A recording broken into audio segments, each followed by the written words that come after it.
안녕하세요. 오늘은 심리학의 이해에 대해서 지각에 대해서 배우는 시간을 가져보겠습니다. 네, 지각은 두 편으로 이루어져 있고요. 오늘은 첫 번째 시간입니다. 먼저 감각과 지각인데요. 감각은 자극과 관련된 기본적인 강화하지 않은 경험입니다. 즉, 초기의 정보 처리 과정이라고 할 수 있죠. 그리고 지각은 perception이라고 부르기도 하는데 감각기관을 통해 투입된 정보를 체제화하고 해석하는 과정입니다. 그래서 중요한 것은 해석이 될 수 있겠죠.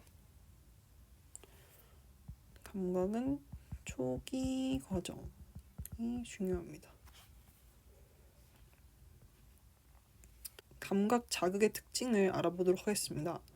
감각에는 역치 민감도라는 것이 있는데 역치 민감도는 절대역이라는 것이 있습니다. 절대역이라는 것은 absolute threshold라고도 부르는데 자극이 존재한다는 것을 아는 데 필요한 최소한의 자극 강도를 말합니다. 즉, 여기서 중요한 것은 최소한이라는 단어가 중요합니다. 차이역은 difference threshold라고도 부르는데 두 개의 자극을 구별하는 데 필요한 자극의 강도의 최소한의 차이입니다. 여기서 중요한 것은 최소한의 차이가 되겠죠.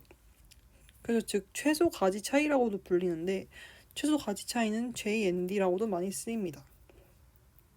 다음은 식역하인데요. 식역하는 subliminal messages라고 부릅니다. 식역하는 절대역 바로 아랫부분이고 절대역보다 더 아래에 있어서 그런지 효과가 있을지도 모른다고 합니다. 다음은 지각인데요. 지각은 첫 번째로 주의로 나눠집니다. 주의는 정보 처리 용량의 배분이라고도 할 수 있는데 그것은 초점과 집중으로 나눠집니다. 초점은 대상을 어디에 주의할 것인가 라는 것이고요. 집중은 용량 배분이라는 뜻을 갖고 있습니다. 즉 그래서 감각이 일어나고 그 다음에 주의가 일어나고 그 다음에 지각으로 해석되는 과정을 걸칩니다. 두 번째로는 체제화인데요. 체제화는 종류가 많습니다.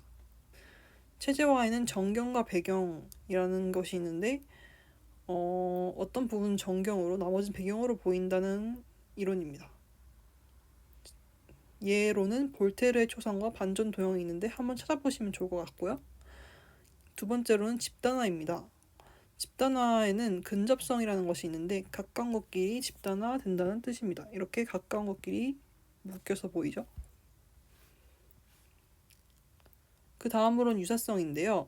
유사한 것끼리 집단화한다는 것입니다. 색채가 유사하거나 형태가 유사한 것끼리 집단화되어 보인다는 것입니다. 이렇게 동그라미와 X가 유사성을 띠죠.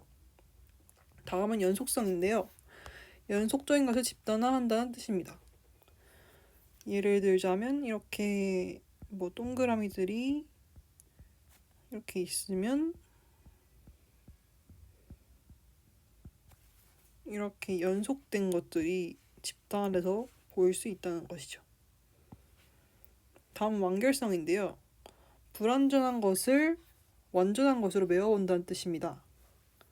즉 정보 처리와 의미 부여가 나타나 기억을 향상시킬 수도 있고 예를 들자면 이런 단어 초성이 있다고 치면은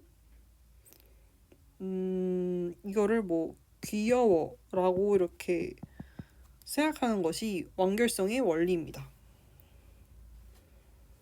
다음은 거리 지각인데요. 거리 지각에는 양한 단서와 단한 단서가 있습니다. 양한 단서는 에는 양한 차이와 양한 시차가 있는데 양한 시차는 두 눈이 오타가 났네요. 서로 떨어져 있기 때문에 나타나는 각 눈에 보이는 장면 차이를 말하고 양한 시차는 두 눈이 물체를 바라볼 때의 각도, 물체가 어디 있냐에 따라 각도가 달라진다는 것을 말합니다. 즉 양한 시차의 예로는 쌍안경을 벌리면 물체가 하나로 보인다는 예가 있습니다. 다음으로는 단한 단서인데요. 단한 단서에는 중첩이 있습니다. 중첩은 어떤 대상이 다른 대상을 시야에서 가리고 있으면 가리고 있는 대상이 더 가까이 있는 것으로 지각한다는 것입니다. 다음으로 조망이 있는데요. 조망은 장면 속의 평행선이 이미지에서 한 점으로 수렴하면 그것들은 먼 곳에서는 소실되는 것으로 지각, 즉 선형 조망을 얘기합니다. 다음은 3번 상대적 높이. 모양이 비슷한 대상들 중에서 지평선에 가까이 있는 것이 더 멀리 떨어져 있는 것으로 지각한다는 것이 상대적 높이입니다. 음영과 그림자. 밝은 부분은 앞에, 흐릿한 부분은 앞에, 흐릿한 부분은 뒤에 있다고 지각하는 단한 단서의 특징입니다. 5번은 상대적 크기입니다. 크기가 작은 대상이 더 멀리 떨어져 있다고 지각하는 것이고, 바탕의 결이 생긴 것은 가까운 것으로, 촘촘한 것은 멀리 있다고 지각하는 것입니다.